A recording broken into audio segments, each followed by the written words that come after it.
So hello everyone, आज हम लोग डिस्कस करने वाले हैं कि हिस्ट्री को हमें किस टाइप से पढ़ना है अगर आप लोग क्लास 10th में हैं तो हिस्ट्री का क्या होता है कि काफ़ी स्टूडेंट्स हिस्ट्री सब्जेक्ट को एक बहुत ही डिफ़िकल्ट सब्जेक्ट कंसिडर कर देते हैं, जिसमें बहुत ज़्यादा इवेंट्स और डेट्स होते हैं और हम लोग को सिर्फ उसमें रटना पड़ता है। बट रियलिटी ऐसी नहीं है।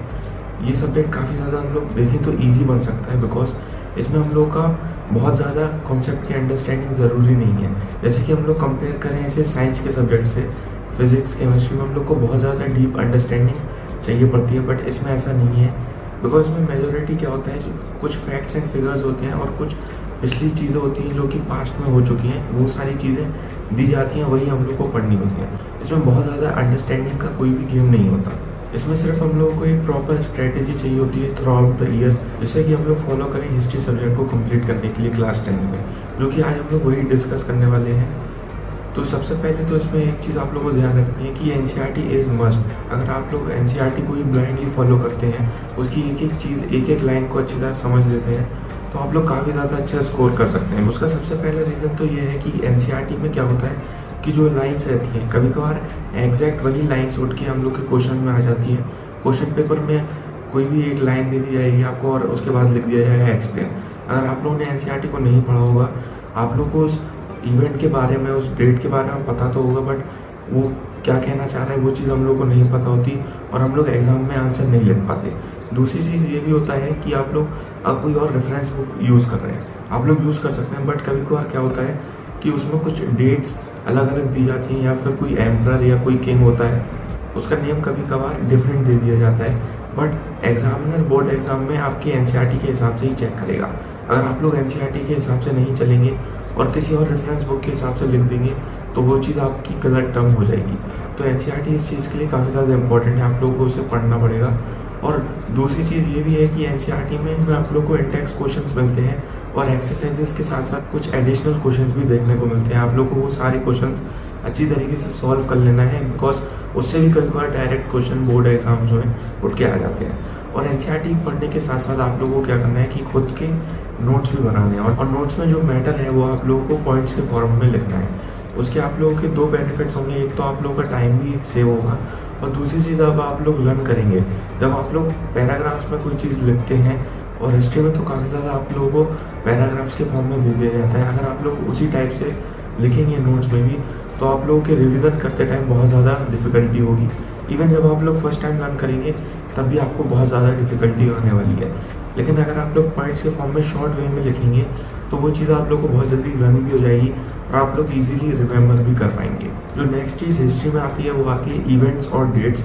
तो आप लोग डेट्स के लिए तो ऐसा कर सकते हैं कि लिस्ट आप लोग हर एक चैप्टर की, जैसे कि मैंने आप लोगों को साइंस और मैथ्स में फॉर्मूला लिस्ट बनाने को कहा था, आप लोग हिस्ट्री सब्जेक्ट के लिए डेट लिस्ट भी बना सकते हैं। उसमें जो जो इम्पोर्टेंट डेट्स हैं, जो जो इवेंट हुए हैं जिस डेट को, वो आप लोग लिख सकते हैं। उसके आगे जो जो चीज़ हुई है शॉर्ट में वो लिख सकते हैं, और आप लोग रिवीजन के टाइम में या फिर मॉर्निंग में रोज़ आप लोग एक एक चैप्टर उसका रिवाइज कर सकते हैं डेट्स के फॉर्म में।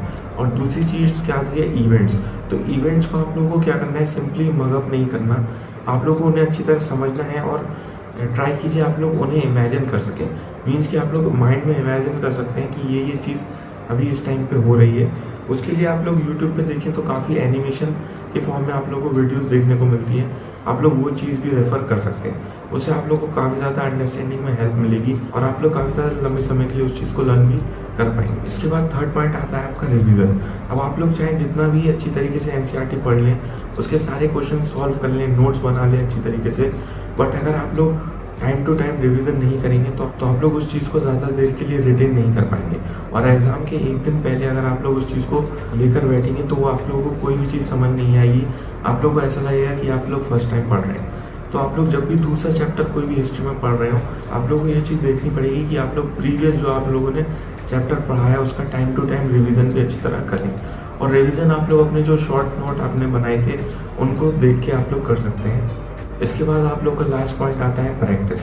तो प्रैक्टिस आप लोगों को क्वेश्चंस की काफ़ी ज़्यादा इंपॉर्टेंट होती है, बिकॉज आप लोग अगर अच्छी तरह पढ़ भी लेंगे और उनके नोट्स को अच्छी तरह रिवाइज भी कर लेंगे, लेकिन अगर आप लोग को आंसर लिखने की आर्ट नहीं आती तो आप लोग बोर्ड एग्जाम्स में अच्छी तरीके से नहीं लिख पाएंगे अपने आंसर्स को।